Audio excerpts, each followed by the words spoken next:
हाँ भाई, जो आपकी ग्रुप की प्रॉपर्टी चल रही थी उसमें 5th और 6th प्रॉपर्टीज में थोड़ी प्रॉब्लम आ गई थी। ठीक है, तो उन्हें देख लेते हैं। 5th प्रॉपर्टी आपकी थी chemical reactivity. That's too much important.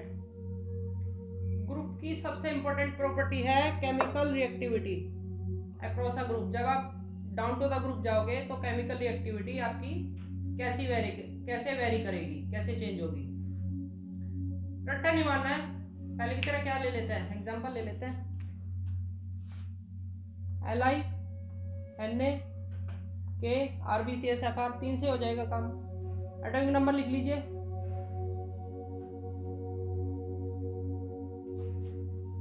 इसी तो बनानी बता दी, तो इसी बना लो। 21 281 2881। आपको पता है, पहले भी बता दिया था, down to the group size increase होता है। क्यों होता है भाई? डाउन टू द ग्रुप जा रहे हो तो क्या हो रहा है, एक एक्स्ट्रा सेल ऐड हो रहा है। कितने सेल है? 2। कितने सेल है? 3। कितने सेल है? 1 2 3 4 सेल हो गए। तो डाउन टू द ग्रुप जाने पे सेल ऐड हो रहे हैं। सेल ऐड हो रहे हैं तो साइज ऑफ एटम इंक्रीज हो रहा है। साइज ऑफ एटम इंक्रीज हो रहा है मींस ये न्यूक्लियस हो गया, ये सेल्स हो गए। तो आउटर शेल्स, जैसे डाउन टू द ग्रुप जा रहे हो, जो आउटर शेल है, आउटर शेल के इलेक्ट्रॉन्स जो है वो न्यूक्लियस से दूर जा रहे हैं। आउटर शेल के इलेक्ट्रॉन न्यूक्लियस से दूर जा रहे हैं जब आप डाउन टू द ग्रुप जा रहे हो। तो एटम के आउटर शेल के इलेक्ट्रॉन्स न्यूक्लियस से दूर जा रहे हैं। जब न्यूक्लियस से दूर जाएंगे तो फोर्स ऑफ अट्रैक्शन कैसा हो जाएगा? Force of attraction between the nucleus and the outermost shell electron कैसा हो जाएगा? वीक हो जाएगा। जब डिस्टेंस बढ़ेगी तो फोर्स ऑफ अट्रैक्शन वीक हो जाएगा। फोर्स ऑफ अट्रैक्शन वीक हो जाएगा। जब फोर्स ऑफ अट्रैक्शन वीक हो जाएगा तो ये इजीली रिमूव कर जाएगा या नहीं कर जाएगा? Easily remove.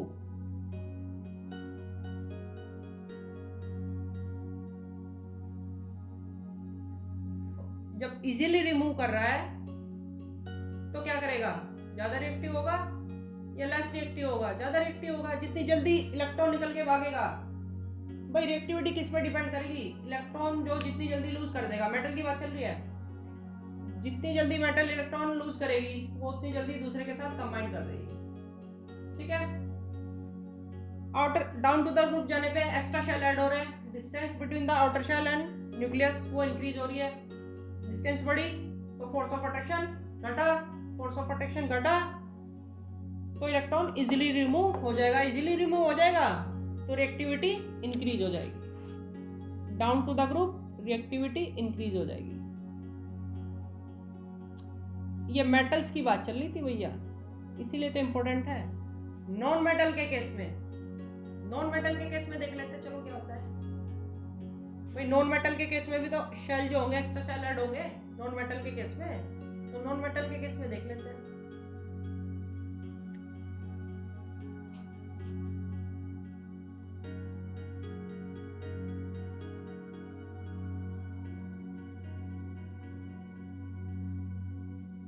नॉन मेटल के केस में भी कैसा होना है? नॉन मेटल के केस में भी यही होना है। डाउन टू द ग्रुप जाओगे, एक्स्ट्रा शेल ऐड होंगे। एक्स्ट्रा शेल ऐड होंगे तो क्या होगा? Distance between the outer shell electrons and the nucleus वो भी बढ़ेगी। नॉन मेटल के केस में भी जो डिस्टेंस है वो बढ़ेगी। डिस्टेंस बढ़ेगी तो फोर्स ऑफ अट्रैक्शन क्या होगा? वीक हो जाएगा। फोर्स ऑफ अट्रैक्शन कम हो जाएगा। फोर्स ऑफ अट्रैक्शन कम हो जाएगा तो क्या होगा? आपको पता है ना नॉन मेटल क्या करती है? मेटल तो इलेक्ट्रॉन लूज करती है, उसने तो इजीली रिमूव कर दिया। नॉन मेटल क्या करती है? इलेक्ट्रॉन गेन करती है। नॉन मेटल को तो इलेक्ट्रॉन गेन करना है रिएक्टिविटी के। अगर नॉन मेटल को रिएक्ट करना है तो वो क्या करेगी? वो इलेक्ट्रॉन को लेगी तभी तो रिएक्ट करेगी। तो नॉन मेटल को क्या करना है? इलेक्ट्रॉन लेना है। अब इलेक्ट्रॉन लेगा कब? नॉन मेटल इलेक्ट्रॉन लेगी कब? देखो यहाँ पे क्या हो रहा है? फोर्स ऑफ अट्रैक्शन वीक हो रहा है डाउन टू द ग्रुप जाने पे, चाहे मेटल हो चाहे नॉन मेटल हो। फोर्स ऑफ अट्रैक्शन वीक हो रहा है। जब ये न्यूक्लियस इस आउटर शेल के इलेक्ट्रॉन पे ही ऑलरेडी वीक फोर्स लगा रहा है और एक एक्स्ट्रा इलेक्ट्रॉन इसको लेना है, अब ये एक्स्ट्रा इलेक्ट्रॉन इस पे अट्रैक्शन फोर्स लगाएगा तभी तो एक्स्ट्रा इलेक्ट्रॉन लेगा। आउटर शेल के इलेक्ट्रॉन पे तो इस पे ऑलरेडी वीक फोर्स लगा हुआ है, तो जो बाहर से इलेक्ट्रॉन आना है उस पर अट्रैक्टिव फोर्स कहाँ से लगाएगा ये? जो आउटर शेल का इलेक्ट्रॉन है भाई, जब आप में अट्रैक्शन पावर ऑलरेडी वीक है तो किसी दूसरे को कैसे आप अट्रैक्ट कर लोगे? भाई आपके पास में कोई खड़ा है, आप उसको, तो आपका जो अट्रैक्शन है, आपके पास वाला जो मेंबर है उस पे तो आपका अट्रैक्शन पावर ऑलरेडी वीक है। थोड़ा सा और कोई दूसरा खड़ा है 1 मीटर डिस्टेंस पे, आप उसको कैसे अट्रैक्ट कर दोगे? जो आपके नजदीक खड़ा है उसी पे आपका फोर्स ऑफ अट्रैक्शन वीक है, जो दूर खड़ा है उसको कैसे खींच लोगे आप? क्योंकि आपका force of attraction already weak है। Like this, force of attraction weak है तो जो एक्स्ट्रा इलेक्ट्रॉन आना है, नॉन मेटल क्या करेगी? इलेक्ट्रॉन को गेन करेगी। तो इलेक्ट्रॉन को गेन कर पाएगी? नहीं कर पाएगी। क्यों नहीं कर पाएगी? Force of attraction already weak है, तो इलेक्ट्रॉन गेन नहीं कर पाएगी। नहीं कर पाएगी तो क्या होगा? Chemical reactivity down to the group non metal की कैसी हो जाएगी? डिक्रीज। इसीलिए तो इंपॉर्टेंट बताया था।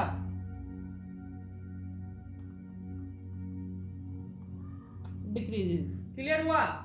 ये सबसे इंपॉर्टेंट टॉपिक है ग्रुप का। मेटल के केस में डाउन टू द ग्रुप जाओगे तो रिएक्टिविटी इंक्रीज होगी, और नॉन मेटल के केस में डाउन टू द ग्रुप जाओगे तो डिक्रीज होगी, क्योंकि नॉन मेटल इलेक्ट्रॉन लूज करती है, फोर्स ऑफ अट्रैक्शन वीक हुआ, इजीली रिमूव हो गया इलेक्ट्रॉन, रिएक्टिविटी इंक्रीज हो गई। नॉन मेटल क्या करती है? इलेक्ट्रॉन गेन करती है, force of attraction already weak है, तो एक्स्ट्रा इलेक्ट्रॉन जो है उसे कैसे खींचेगी? फोर्स ऑफ अट्रैक्शन है ही नहीं, ऑलरेडी वीक पड़ा हुआ है। डाउन टू द ग्रुप जाने पे फोर्स ऑफ अट्रैक्शन और वीक हो रहा है, तो ये इलेक्ट्रॉन गेन नहीं कर पाएगी। जब इलेक्ट्रॉन गेन नहीं कर पाएगी तो chemical activity down to the group decrease होती चली जाएगी। Most important topic. Last topic बचता है 6th। इजी है, कुछ करना ही नहीं है उसमें। तो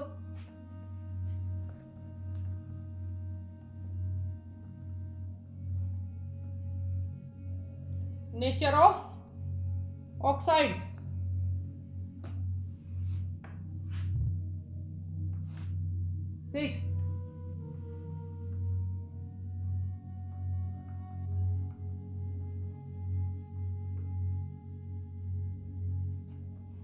डाउन टू द ग्रुप, किसी भी ग्रुप के जितने भी एलिमेंट्स होंगे डाउन टू द ग्रुप जाओगे, सबकी नेचर कैसी रहनी है? ऑक्साइड्स की सेम रहनी है। नॉन मेटल की कैसी होती है?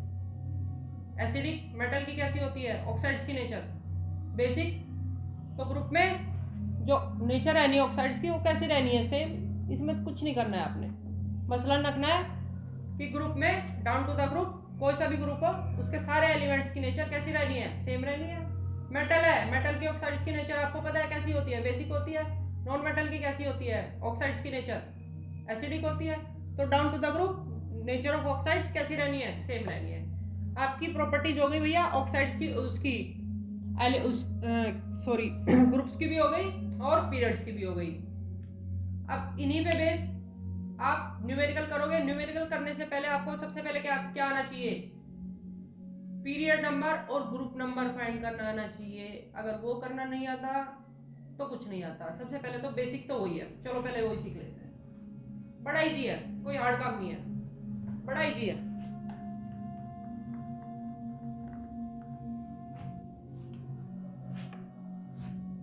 पहले पीरियड नंबर देख लेते हैं।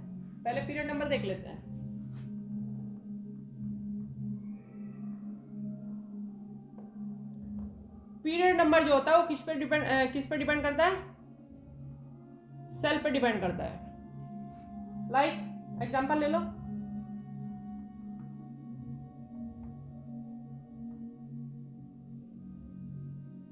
Atomic number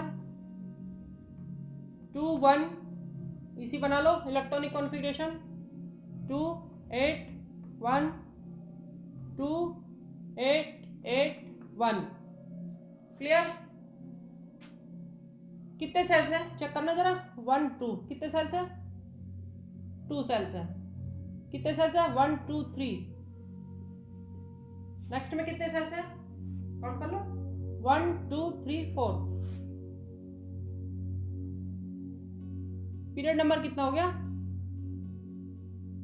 2। पीरियड नंबर कितना हो गया? 3। पीरियड नंबर कितना हो गया? 4। तो जितने सेल्स होंगे इसी बना लो। पीरियड नंबर निकालना बहुत इजी है। जितने सेल्स होंगे इसी बनाओ, जितने सेल्स होंगे वो उसका पीरियड नंबर। क्लियर, कुछ नहीं करना है, इसी बनाओ, सेल्स चेक करो, जितने सेल्स वही उसका पीरियड नंबर। अब ग्रुप नंबर की बात कर लेते हैं। ग्रुप नंबर भी हार्ड नहीं है।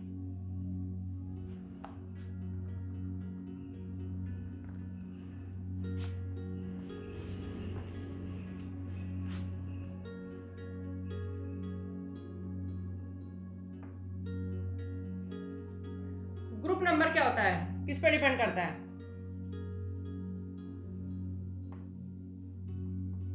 Number of electrons in the outer shell equal to 1। अगर आउटर शेल में एक इलेक्ट्रॉन है किसी के, आउटर शेल में इसी बना के चेक कर लेना, आउटर शेल में अगर एक इलेक्ट्रॉन है तो ग्रुप नंबर कितना हो जाएगा? 1 ही रहेगा। बड़ा इजी है। If the electrons in the outer shell 2, group number कितना रहेगा? 2। बस ये रूल यहीं तक अप्लाई है। जैसे ही आउटर शेल में 3 इलेक्ट्रॉन्स आते हैं थोड़ा सा रूल चेंज हो जाता है। उसमें क्या होता है, इसमें 10 ऐड करते चले जाओ, 10 ऐड करते चले जाओ, ग्रुप नंबर आ जाएगा आपका। आउटर शेल में अगर 3 है तो ग्रुप नंबर कितना होगा? 10 ऐड करो, 10 + 3 13। अगर आउटर शेल में कितने इलेक्ट्रॉन है? 4। आउटर शेल में इलेक्ट्रॉन्स कितने हो तो पता चल ही जाएगा, इसी बना लो, पता चल जाएगा। Group number 10 + 4 14। अगर आउटर शेल में 5 है तो कितने हो जाएंगे? 15। 6 है तो ग्रुप नंबर कितना होगा? 16। 7 है तो कितना हो जाएगा? 17। 8 है तो कितना हो जाएगा? 18। ऐसे ग्रुप नंबर फाइंड करते हैं। आई थिंक सब कुछ क्लियर है, बड़ा इजी है। क्लियर। अब आपके सारी प्रॉपर्टीज पीरियड्स की भी और ग्रुप्स की भी, और ग्रुप नंबर कैसे फाइंड करते हैं और पीरियड नंबर कैसे फाइंड करते हैं ये पता होना चाहिए। ठीक है, अब जरा क्वेश्चन ले लेते हैं।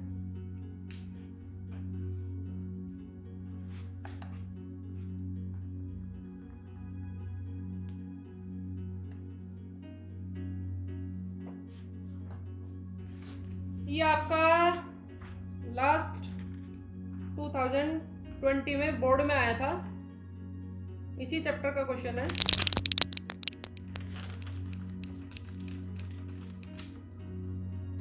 दो क्वेश्चन थे चॉइस में, तो पहला क्वेश्चन डिस्कस कर ले।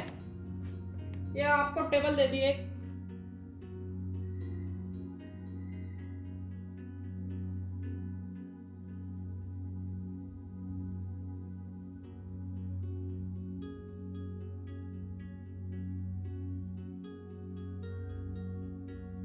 ये ग्रुप, ये पीरियड,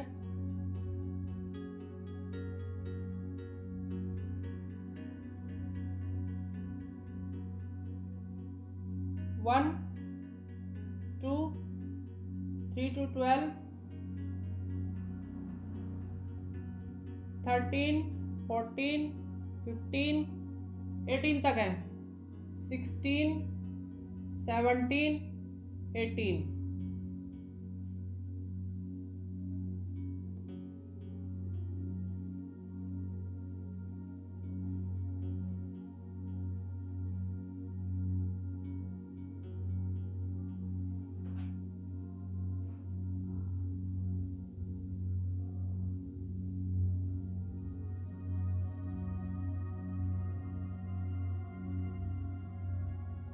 यहाँ पे लिखा फर्स्ट, सेकंड, थर्ड, यहाँ पे कोई एलिमेंट है जी, यहाँ पे कोई एलिमेंट है ए, सेकंड ग्रुप में यहाँ पे एलिमेंट डी दे दिया, फिर यहाँ पे 13 में दे दिया आई, 14 में दे दिया ई, नीचे 16 में दे दिया बी, बीच में यानी सेकंड पीरियड में, और 18 ग्रुप में दे दिया एच सी एफ। अब क्वेश्चन क्या पुटअप किया उन्होंने? फर्स्ट क्वेश्चन पुटअप किया है, which element will form only covalent compound? Which element will form only covalent compound.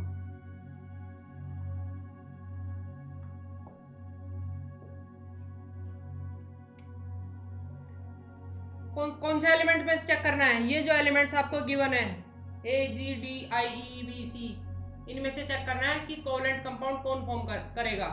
Which element will form only covalent compounds. देखिए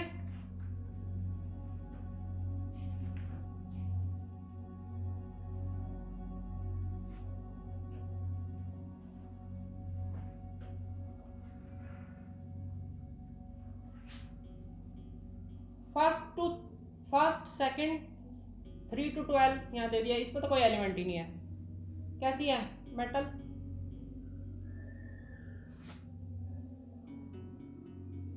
थर्टीन भी मेटल है.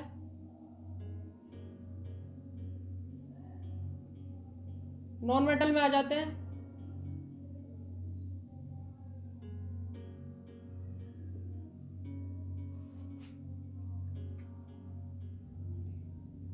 Electron gain करती है non metal, metal electron lose करती है. ठीक है.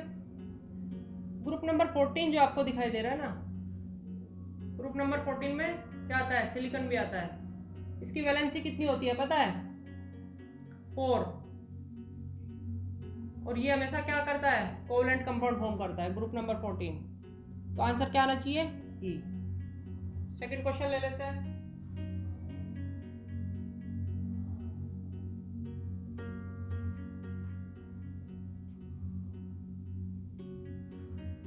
सेकंड क्वेश्चन में क्या कह रहा भैया? विच element is a non metal with valency 2.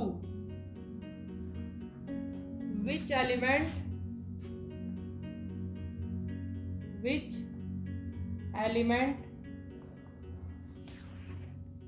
is a non-metal with a valency 2. Is a non-metal with valency 2.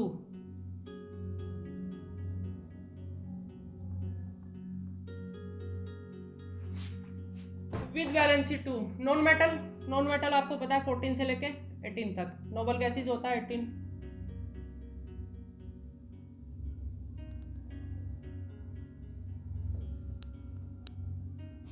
Valency कैसे फाइंड करते हैं? वैलेंसी मैंने आपको बता दिया था. वैलेंसी क्या होती है? ऑक्टेट कंप्लीट करने के लिए जितने इलेक्ट्रॉन कोई एटम गेन करेगा या लूज करेगा, दैट इज द वैलेंसी. पहली बात तो नॉन मेटल की बात आ रही है तो बात तो इधर ही की चलेगी. और वैलेंसी कितनी? 2. अब वैलेंसी के या तो ईसी बना के चेक करो, या मैं तुम्हें एक दूसरा रूल बता देता हूँ. सेकंड रूल बताऊं? बड़ा अच्छा है, इजीली याद हो जाएगा. ये मैं आपको ग्रुप नंबर लिख रहा हूं. ठीक है. वैलेंसी मैंने बताई भी थी. ये रूल वैसे मैंने बताया भी था, बता चुका हूं इस रूल को मैं. ये ग्रुप नंबर लिख रहा हूं 1 2 3 13 14 15 16 17 18. यहाँ पे लिख रहा हूँ वैलेंसी. फर्स्ट की वैलेंसी इतनी रहनी है 2 3 4, बढ़ती जाती है. उसके बाद घटती जाती है 3 2 1 0. वैलेंसी 2 किसकी है? ग्रुप नंबर 16 वाला. 16 वाला चेक करो कौन सा है. आंसर क्या होगा सेकंड का? बी. फर्स्ट का क्या आया था? ई. क्लियर? भाई वैलेंसी चेक कर लो. सबसे बेस्ट तरीका है. First second 13 14 15 16 17 18. वैलेंसी आपको पता है 1 से लेके 4 तक इंक्रीज होती है. After that 3 2 1 0. इसकी तो वैलेंसी 0 रहेगी क्योंकि ना गेन करता है ना लूज करता है. नोबल गैसेज है, रिएक्ट ही नहीं करता किसी के साथ. जरूरत ही नहीं है रिएक्ट करने की. दोनों क्वेश्चन हो गए. तीसरे क्वेश्चन में क्या कह रहा है? तीसरे क्वेश्चन में क्या कह रहा है? Which element is a metal with valency 2. अब की बार मेटल पूछ ली. Which element metal. अब थर्ड में क्या पूछा? यहां पे लिख लेते हैं. थर्ड में मेटल विद वैलेंसी 2. मेटल की बात चल रही है तो फर्स्ट होगा, सेकंड होगा या 13 होगा। और 2 की बात चल रही है तो आपको पता है ग्रुप नंबर कौन सा होना चाहिए, किसकी वैलेंसी 2 होती है, ग्रुप नंबर 2। चेक करो ग्रुप नंबर 2, ये रहा ग्रुप नंबर 2। आंसर क्या होना चाहिए, डी। तो आंसर क्या होगा, डी। क्लियर है ना। नेक्स्ट पे चले, शायद एक क्वेश्चन और पूछा है, 2 क्वेश्चन पूछे अभी, 2 क्वेश्चन हो रहा है। 5 नंबर में, फ्री के 5 नंबर आपके। अगर आपने सब कुछ लर्न कर रखा है, वैलेंसी कैसे फाइंड करते हैं और जो मैंने प्रॉपर्टीज आपको बताई वो अच्छे से आपने लर्न कर रखी है, अच्छे से लर्न कर रखी है, तो आपके 5 नंबर्स कहीं नहीं गए, 5 मार्क्स आपके कहीं नहीं जाते। Fourth, out of HCF, out of HCF, HCF, out of HCF। Fourth question में क्या कह रहा है, out of HCF, HCF which has largest atomic size, atomic size पूछा है किसका सबसे ज्यादा होगा। आ जाइए उन्हीं, इसीलिए तो बोला था पीरियड की और ग्रुप की जो प्रॉपर्टीज होगी वो लर्न कर लो। एटॉमिक साइज सबसे ज्यादा किसका होगा, आपको पता है डाउन टू द ग्रुप जाते हैं तो एटॉमिक साइज इंक्रीज होता है। 18 में आ जाइए, down to the group size increase होगा तो साइज सबसे ज्यादा किसका होगा, फ्लोरीन, इसका F का। ये फ्लोरीन नहीं है, ये HCF सिंबल दे रखे हैं, तो किसका होगा सबसे ज्यादा size, more size fluorine, not fluorine, F। Fluorine तो हेलोजन ग्रुप में होता है, 17 ग्रुप को हेलोजन ग्रुप बोलते हैं, halogen, fluorine, chlorine, bromine, iodine, ठीक है। अच्छा, जो पीरियडिक टेबल है, ये पीरियडिक टेबल आपको फर्स्ट, सेकंड, 13 ग्रुप, 14, 15, 16, 17, 18, ठीक है, इनके सारे एलिमेंट्स आपको लर्न करने पड़ेंगे क्योंकि कुछ क्वेश्चंस में पीरियडिक टेबल की जरूरत पड़ जाएगी, बिल्कुल आपको नीड पड़ेगी। उसके लिए मैं क्या करूँगा, आपको कुछ म्यूनिक्स बता दूंगा, उससे इजीली याद हो जाएगी, बहुत इजीली याद हो जाएगी। अगर आप 30 मिनट्स दे दोगे, 30 या 40 मिनट्स दे दोगे तो 40 मिनट्स में आपके ये पीरियडिक टेबल लर्न हो जाएगी, ठीक है। वो डिस्क्रिप्शन बॉक्स में मैं डाल दूंगा, वहां से लर्न कर लेना, बड़ा इजी है, कोई बड़ी बात नहीं है। हाँ, तो एटॉमिक साइज सबसे बड़ा पूछा था, HCF में से किसका ज्यादा होगा, आपको पता है डाउन टू द ग्रुप जाता है, एक्स्ट्रा शेल ऐड होता है, एक्स्ट्रा शेल ऐड होता है, तो ऑब्वियसली साइज किसका बड़ा होगा, F का। एक लास्ट क्वेश्चन और पूछा था,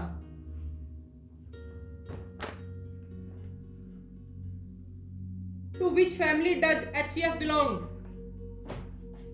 HCF किस फैमिली से बिलोंग करते हैं, ये पूछा है यार, कितना इजी क्वेश्चन है। HCF किस फैमिली से बिलोंग करते हैं, ये पूछा है। HCF किस फैमिली से बिलोंग करते हैं, कौन सा ग्रुप है भैया, 18, पहले ही पता हमें क्या है, नोबल गैस, इनर्ट गैस भी बोलते हैं, कौन सी फैमिली है, इनर्ट गैस। 5 नंबर्स, 5 मार्क्स आपके, 5 मार्क्स आपके फ्री के हैं।